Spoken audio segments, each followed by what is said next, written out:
एक छोटे से गांव में एक पुरानी हवेली थी जिसे सब शापित हवेली कहते थे।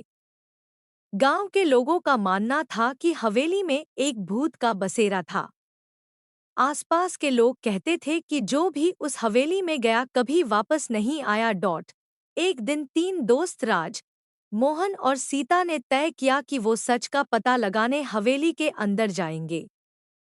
सबको उस हवेली से डर लगता था, पर इन तीनों को लगता कि सब अफवाहें हैं और वो इस राज का पता लगा सकते हैं।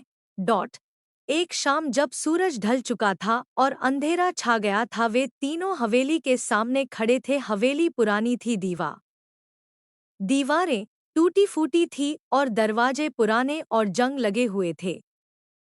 हवेली के अंदर घन अंधेरा था और इतनी सन्नाटा थी कि अपनी सांस भी साफ सुनाई देती थी। दरवाजा धक धक की आवाज के साथ खुला और तीनों अंदर चले गए। जैसे ही वे हवेली के बीच में पहुंचे, दरवाजा अचानक से खुद ही बंद हो गया। सीता का हाथ थोड़ा कांप रहा था, पर राज ने उसे तसल्ली दी। कुछ नहीं होगा, बस देखते हैं क्या है यहाँ।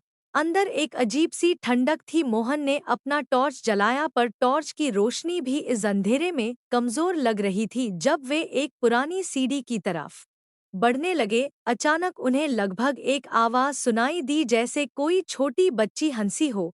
सीता रुकी और पूछा, क्या तुमने सुना?